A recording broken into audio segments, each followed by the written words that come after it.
Salam juga pendengar dan pemirsa dimanapun Anda berada. Senang sekali saya Wanda tentunya bisa menemani Anda dalam podcast Huma Ita. Rumah kita, suara kita, untuk kita. Dan spesial tentunya episode hari ini ya, kita akan membahas terkait meneguhkan moderasi beragama untuk Indonesia damai di tangan pemuda. Dan kita mau sapa narasumber kita pada hari ini. Kita sudah kedatangan ya seorang muslimah cantik. Waduh. Subhanallah. Ini dia Dr. Desi Erawati MAG selaku dosen Fakultas Usuluddin Adab dan Dakwah UIN Palangkaraya. Apa kabarnya hari ini, Bu? Alhamdulillah baik, Mbak Wanda.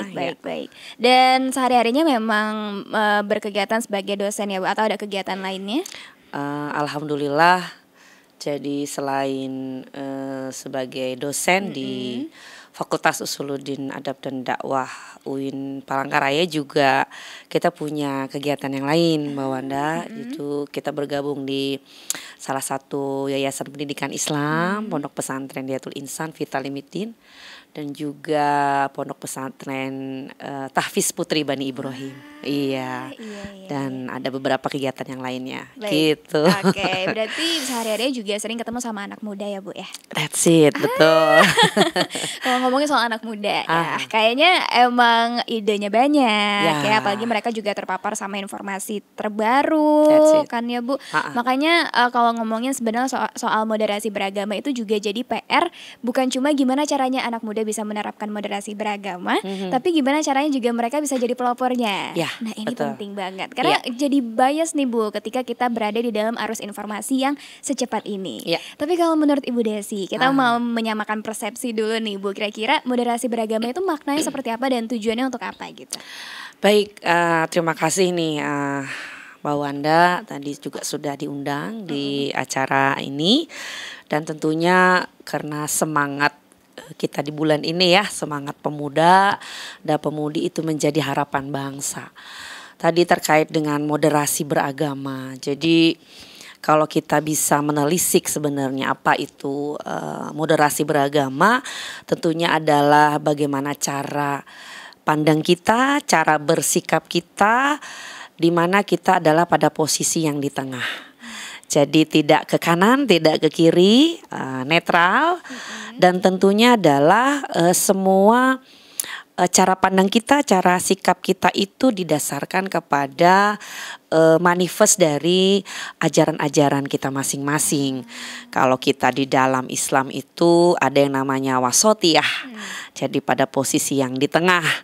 Kalau mungkin ajaran-ajaran yang lain, Nasrani ataupun Hindu dan lain sebagainya juga pasti mengajarkan bahwa dalam kehidupan itu kita harus bersama-sama hidup rukun, toleransi, dan rasa kegotong royongan itu harus kita jaga dan kita pelihara. Begitu Mbak Wanda. Berarti kalau bicara soal moderasi beragama itu kita sangat erat hubungannya sama toleransi ya, Bu Desi ya? Ya, betul. Wah, tapi toleransi ini juga bias nih, Bu. Boleh dijelasin gak sih, Bu? Mungkin ada beberapa kegiatan anak muda tuh yang harusnya kita bisa belajar untuk saling toleransi juga, contohnya gitu. That's it.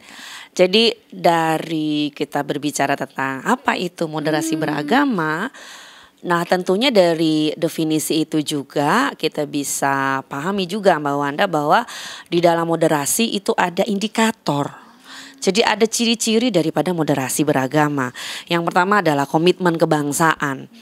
Artinya bagaimana kita anak generasi muda ya. Kalau saya mah mungkin generasi senior kali ya. Senior. Kalau Mbak Wanda mah ya generasi muda gitu dah ya. Jadi komitmen kebangsaan artinya adalah kita tetap menjunjung tinggi yang namanya Pancasila dan Undang-Undang 45. Itu adalah harga mati buat kita. Nah, kemudian juga adalah yang kedua toleransi. Artinya di sini bagaimana kita bisa menghargai dan juga menyadari bahwa memang hidup kita tuh berbeda gitu. Maksudnya dalam hal keyakinan, tetapi dalam hal keseharian, dalam hal menuntut ilmu, dalam hal sosial dan politik mah kita nggak bisa membedakan mana yang muslim, mana yang nonis gitu kan. Tentunya kita di sini semua punya tujuan yang sama. Bagaimana kita berada dalam naungan negara Republik Indonesia ini tetap bersatu walaupun kita berbeda, kita sama-sama untuk menjaga keamanan dan kesejahteraan negara kita yang luar biasa ini. Begitu, Mbak Wanda. Itu komitmen kebangsaan, toleransi. Dan ketiganya adalah anti kekerasan. Nah, disinilah mungkin yang kita bisa underline. Anti kekerasan di sini kita bisa flashback gitu, berita terkait dengan bagaimana aksi demo dan lain sebagainya yang boleh, tidak ada larangan gitu. Tapi bagaimana aksi demo yang damai. Aksi demo yang santun. Dan begitu mah berarti nggak perlu ada polisi, ada aparat keamanan gitu ya Mbak Wanda ya. Nah, ini tentunya yang harus dipahami bersama oleh kita, terutama para pemuda dan pemudi yang ada, bahwa moderasi beragama itu bukan hanya toleransi. Jadi komitmen kebangsaan, kemudian juga anti kekerasan. Dan yang tidak kalah penting adalah kita adopsi kearifan lokal, nilai budaya kearifan lokal. Kalau kita flashback lagi nih, bagaimana Kalimantan Tengah yang luar biasa, budayanya, kemudian juga yang terkenal dengan filosofi Huma Betangnya. Wah, ini jadi agak sedikit aneh gitu kalau anak-anak muda yang khususnya di Kalimantan Tengah itu melakukan aksi-aksi yang tanda kutip.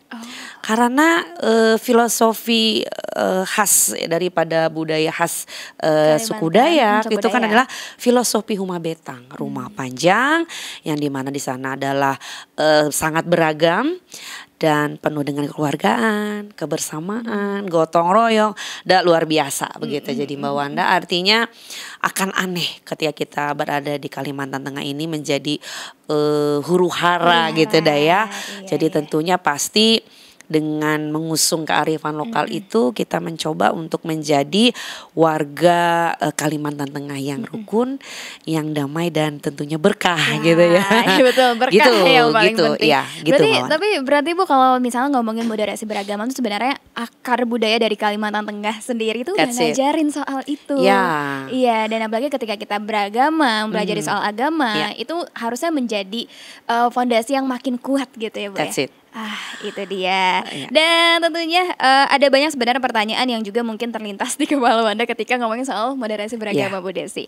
Apalagi tiap tahun ada sebenarnya kayak perkara yang bikin orang mungkin saling berdebat dan memperdebatkan. Karena sebentar lagi akan datang. Ini soal Natal. Ada banyak banget pertanyaan soal toleransi ketika Natal gitu ya. Tapi sebenarnya gimana Bu Desi memandang fenomena mungkin kita juga ikut bersukacita kah dalam hal itu? Atau ada koridor tersendiri kah? Ya, baik, ini karena kita dalam rangka moderasi beragama yang akan beberapa bulan nanti kita akan merayakan ya, hari besar hari besar umat Kristiani. Nah, ini bagaimana kita menyikapinya? Nah, tentunya pastinya kita menghargai menghargai keyakinan-keyakinan yang ada di Indonesia yang memang sudah dilegalkan oleh negara. Itu ada 6 agama.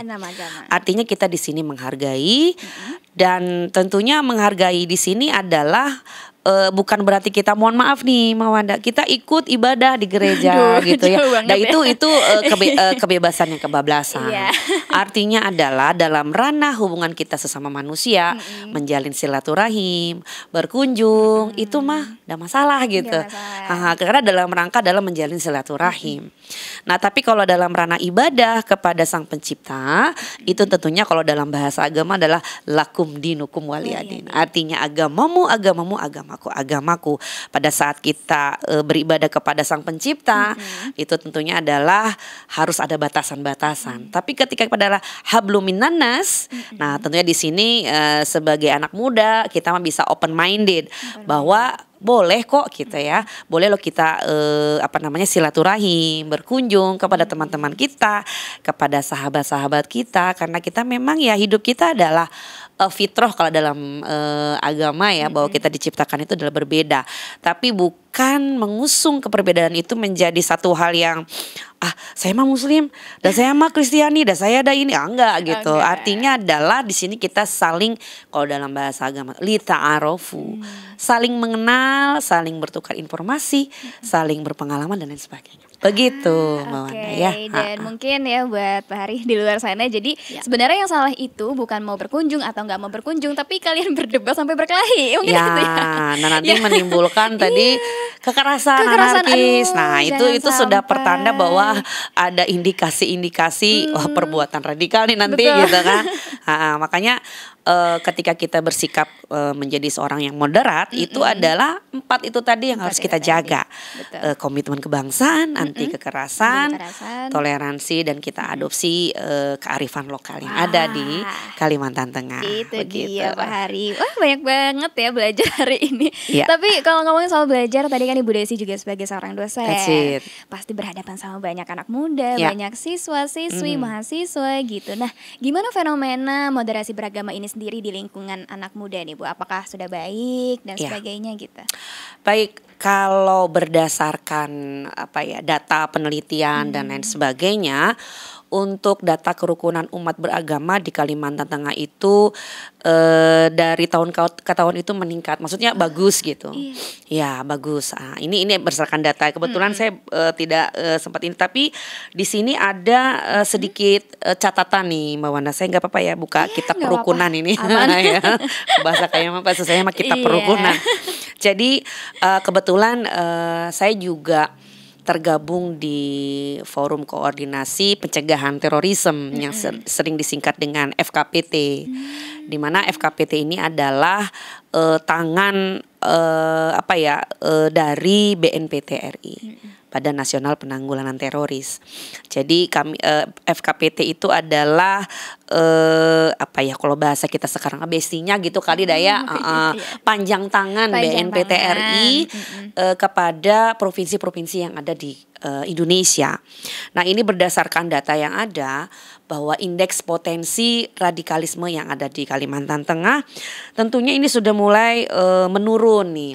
Walaupun di tahun 2020 itu jumlah ataupun skornya itu adalah 16,6%.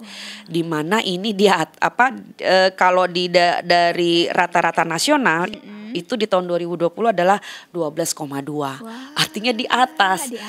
Dan ini mengkhawatirkan Mbak Wanda. Jadi urutan keempat dari 34 provinsi yang ada ataupun yang tersebar FKPT yang ada di seluruh Indonesia. Artinya ini warning gitu di tahun 2020. Karena pada saat itu kalau tidak salah Covid ya. COVID. Dan banyak anak-anak muda kita ataupun Gen Z atau milenial atau Gen X itu suka memang menggunakan gadgetnya karena memang tidak ada aktivitas yang lain. Betul. Nah, tapi di tahun 2022 itu alhamdulillah turun gitu. Jadi 12,0 sedangkan angka nasional itu adalah 10,0. Jadi turun ke peringkat 9. Dari 4 jadi ke 9. Tapi masih daerah oren-oren gitu kali ya. Belum Betul, hijau. iya. Nah, kemudian di tahun 2023 itu juga mengalami penurunan 11,8 dengan angka nasional adalah 11,7. Jadi kita urutan ke-18. Nah, sudah mulai wilayah-wilayah hijau. And finally pada tahun 2024 untuk angka nasional itu adalah 11,6 sedangkan Kalimantan Tengah itu 10,7 dengan urutan ke-20. Jadi lumayan aman, tetapi ini tadi Mbak Wanda artinya tetap kita aware, tetap kita harus hati-hati bahwa terutama untuk generasi muda karena berdasarkan data juga dari data FKPT Provinsi Kalimantan Tengah bahwa Gen Z itu yang sangat banyak menggunakan gadget atau media sosial sekitar 83%. Wah, ini bahaya nih. Maksudnya bagaimana bisa menanggapi literasi dengan bijak gitu. Karena dari berdasarkan pemahaman kemudian akan bersikap dan akan melakukan tindakan. Nah, ini yang diteliti oleh pihak BNPT pusat. Maka based on-nya dasarnya dari mereka bagaimana menggunakan media sosial dalam kehidupan sehari-hari. Dan ternyata memang Gen Z luar biasa. 1 sampai 6 jam itu penggunaan internetnya. sekitar 83%. Wah, ya fantastis begitu. Fantastis. Jadi ini menjadi PR kita bersama karena tadi adalah momen kita adalah anak muda, Gen Z, milenial dan Gen Z ya. Kalau Gen X ya mungkin termasuk juga kali ya Mbak Wanda ya, karena nggak akan bisa tenang gitu sebuah apa namanya kehidupan kalau nggak ada Gen X yang senior. Kalau lebih tua kayaknya agak-agak takut gimana ya. Ini menolak tua maksudnya. Jadi dengan adanya Gen X ini bisa menetralisir generasi milenial, Gen Z yang memang kesehariannya adalah gadget nggak bisa lepas dari tangan mereka. Dari mau tidur, dan kemudian bangun lagi, itu lagi yang dipegang. Nah itu berdasarkan hasil apa ya, kita sharing dengan mahasiswa di kampus. Betul. Dan yang dipegang apa? Mau tidur HP bu. Dan kalau udah bangun tidur HP lagi. Luar biasa ya. Ternyata gadget itu punya daya hipnotis yang luar biasa. Buat semuanya gitu. Gitu. Ini informasi terkait dengan apa namanya kondisi real untuk warga Kalimantan Tengah, masyarakat Kalimantan Tengah, baik yang Gen X itu kalau mungkin tanya Gen X itu adalah usia 44 sampai 59 tahun. Karena ini berdasarkan penelitian juga. Kemudian kalau milenial itu adalah 28 sampai 44 tahun dan Gen Z itu adalah 12 sampai 27 tahun. Artinya mereka ini menjadi responden kami di beberapa sampling wilayah di 13 kabupaten kota yang ada di Provinsi Kalimantan Tengah. Begitu Mbak Wanda. Berarti kita bisa katakan juga berarti Kalimantan Tengah juga termasuk wilayah yang aman, sangat aman ya dari konflik. Aman tapi dalam tanda kutip ya Mbak Wanda ya. Karena kalau dalam teori ini karena saya memang orang sosial. Jadi jangan beranggapan bahwa yang rukun, yang aman, yang adem, yang nggak ada konflik, itu tidak akan muncul yang namanya riak-riak. Hati-hati karena di balik keteraturan itu pasti ada yang namanya gesekan-gesekan, riak-riak di bawah, namanya konflik laten. Konflik laten itu kan nggak kelihatan tuh. Kalau kita mah konspirasi global kalau gitu dah ya. Pokoknya digerakkan di bawah tanah gitu. Nah, kalau manifest itu kan muncul aksi demo ya, menggunakan senjata tajam, pokoknya muncul di permukaan itu adalah manifest. Maka tetap harus bagaimana nih menjaga Kalimantan Tengah ini tetap rukun, damai dan selalu diberkahi gitu. Tentunya aksi-aksi bagaimana pemuda-pemudi bisa memberikan konsep-konsep moderasi beragama ini dalam ranah bukan hanya dalam hal keagamaan, mohon maaf, tapi juga dalam hal forum-forum ilmiah. Seperti itu. Dalam hal sosial. Bakti sosial, ajak lintas agama. Jangan mah hanya homogen aja. Dan misalnya mohon maaf nih, muslim gitu. Yang Kristiani, yang Hindu mah Hindu gitu, daya yang Buddha dan seterusnya. Kita gabung karena kita punya visi yang sama. Bagaimana kita bisa menciptakan Kalimantan Tengah ini yang hebat, yang cerdas, yang harati. Dan tadi finally kalau ini gubernur kita berkah ya, Kalteng berkah. Begitu Iya, sama Bu Desi. Oke, tadi Wanda juga ingin memvalidasi datanya bahwa itu memang sangat valid ya. That's it. Ya, ini dari Forum Koordinasi Pencegahan Terorisme atau yang sering disingkat dengan FKPT. Kita ada FKPT Provinsi Kalimantan Tengah, itu berada di naungan Kesbangpol Provinsi.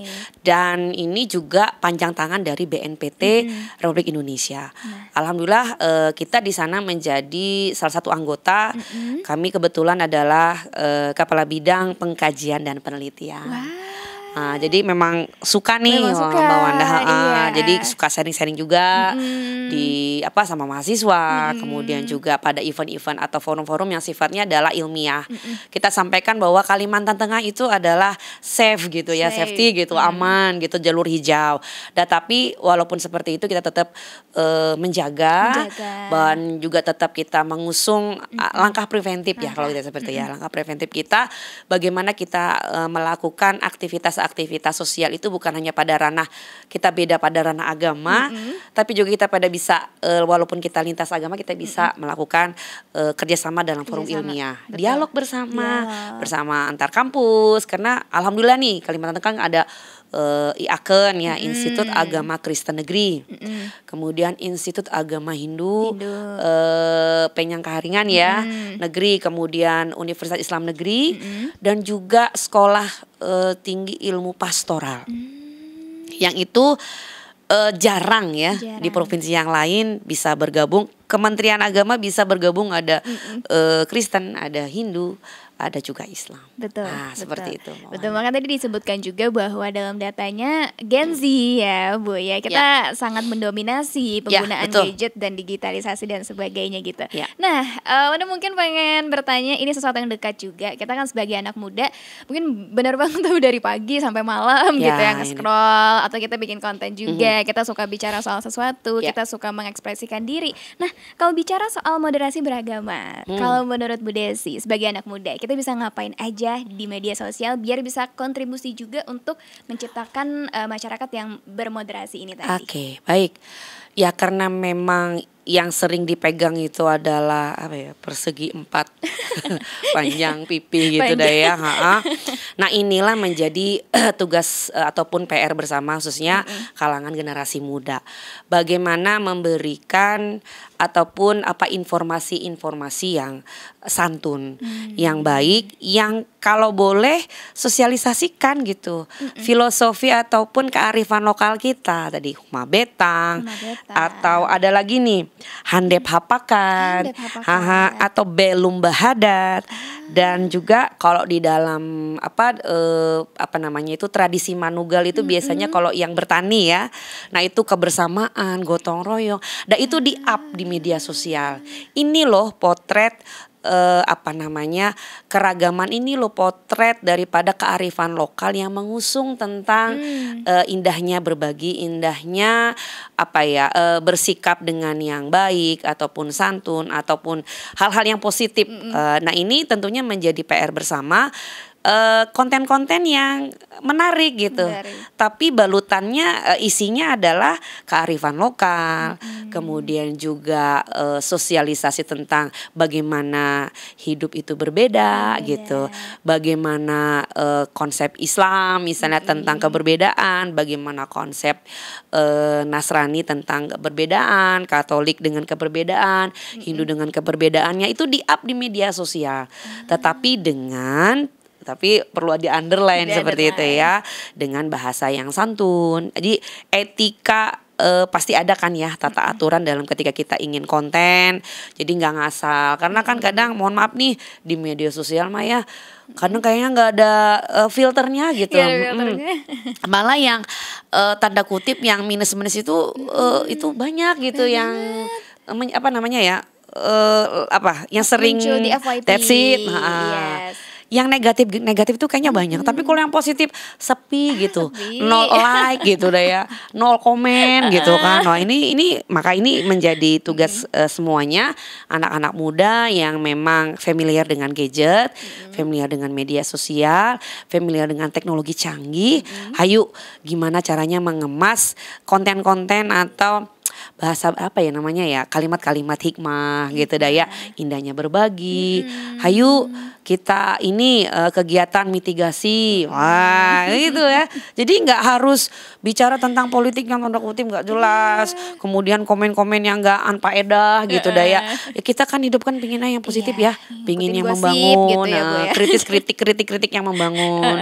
Karena kan mahasiswa itu kan atau generasi muda itu kan identik dengan hal-hal yang berbau kritis, kritis tapi yang membangun gitu. Jangan kritis-kritis yang membawa kontroversi. Wah ini bahaya. Walaupun sebenarnya tujuannya mah settingan biar nanti akunnya itu bisa cepat naik gitu ya misalnya. Nah yang hal seperti itu tentunya coba kita hindari. Maka tadi hayu kita sama-sama kita galang untuk mensosialisasikan indahnya berbagi, indahnya toleransi, dan indahnya berbeda dalam kehidupan kita. Seperti itu. Dan ada beberapa hal yang menarik tadi ketika Ibu menyebutkan ada beberapa budaya ya di masyarakat kita yang begitu majemuk, ternyata bisa juga jadi inspirasi bagi daerah lain. Tadi ada Manugal, atau Handap Hapakat. Mungkin boleh diceritain lebih lanjut Ibu, itu soal apa ya? Ini mungkin bisa menjadi salah satu contoh kali ya, bahwa Kalimantan Tengah menjadi potret kerukunan yang bukan kaleng-kaleng lah, masa gitu-gitu ya, bukan kaleng-kaleng, karena kita bisa mengadopsi dari kearifan budaya lokal yang ada. Tadi Huma Betang, Belum Bahadat, ya Hande Papakat, dan tadi adalah tradisi Madunggal. Semuanya itu adalah finally kita beda gitu ya, tapi kita punya visi yang sama, menghargai. Kemudian bekerja sama. Kemudian juga musyawarah, gotong royong, saling sharing dalam hal yang positif. Nah itu kita balut dengan cerita-cerita anak-anak muda yang kekinian gitu. Nah ini tentunya akan menjadi contoh gitu kali ya, piloting project buat daerah-daerah yang lain gitu. Kalimantan Tengah kan memang potretnya kerukunannya yang terlihat sangat jelas. Dengan kalau khususnya di Kota Palangkaraya ya Mbak Wanda ya, dengan tempat ibadah yang berdampingan, bahkan mungkin hanya cuma dinding aja yang sebagai penghalang, tapi it's the fine gitu kan. Jadi kalau ada acara-acara yang memang kebetulan tabrakan, salah satunya ngalah, oke lah kita mah masih bisa ibadahnya mah di jam yang berikutnya gitu. Nah kalau yang muslim kan misalnya sholat idnya memang harus pada waktu tertentu tuh, misalnya pukul 7 pagi atau setengah 6 pagi dan seterusnya. Artinya kalau agama yang lain itu kan bisa gitu ya, bisa merubah di jam yang lainnya. Yang ini yang terjadi potret keragaman yang ada di Kalimantan Tengah yang luar biasa, dan ini bisa menjadi contoh buat daerah-daerah yang memang rawan konflik gitu kali ya. Jadi bisa dimunculkan melalui dari kearifan lokalnya, kemudian dari suku khas lokalnya itu seperti apa gitu. Nah itu bisa menjadi kekuatan bagaimana kerukunan itu bisa terjalin, khususnya kita di Kalimantan Tengah dan umumnya di Indonesia. Wah, Pak Hari kita belajar sangat banyak ya. Tadi kita udah belajar perannya anak muda, Gen Z juga. Gen Z ini yang sering banget main gadget atau nontonin konten gitu. Ternyata kita juga bisa berperan, gak cuma itu, kita sebagai masyarakat Kalimantan Tengah juga bisa banget ternyata berperan ya Bu Desi. Ya, banget. Oke, karena kita udah di penghujung waktu, sayang sekali ya, padahal ada banyak pertanyaan netizen yang mau Anda bacain mungkin lain kali. Insyaallah, semoga ada part 2 nih karena rame. Oke, mungkin sebelum kita akhiri Bu Desi bisa disampaikan pesan singkat ataupun motivasi untuk masyarakat Kalimantan Tengah, apalagi soal moderasi beragama. Ya, baik, terima kasih nih Mbak Wanda. Buat generasi muda tentunya kita tetap selalu semangat, ya, be positif, dan berbeda itu adalah indah. Dan tentunya kita berada dalam naungan negara Republik Kesatuan Republik Indonesia. Tentunya ini menjadi kekuatan kita bersama, dan ini menjadi modal kita bersama. Jadi tetap kita semangat, pantang menyerah, dan tentunya sosialisasikan indahnya keberbedaan. Seperti itu. Terima kasih. Itu dia Pak Hari. Beda itu biasa, beda itu indah. Karena perbedaan lah kita jadi makin kuat ya Bu Desi ya. Dan tentunya luar biasa sekali perbincangan kita hari ini bersama dengan Dr. Desi Erawati MAG. Tentunya semoga apa yang disampaikan dapat jadi inspirasi untuk seluruh pendengar, dan agar kita bisa terus menumbuhkan semangat toleransi dan juga kedamaian di lingkungan masing-masing. Karena Indonesia yang damai berawal dari hati yang moderat, dan hati yang moderat tumbuh dari pemuda yang bijak. Terima kasih tentunya sudah mendengarkan podcast Huma Ita, rumah kita, suara kita, untuk kita. Saya Wanda pamit undur diri. Sampai jumpa di episode berikutnya, dan salam kreatif untuk kita semua.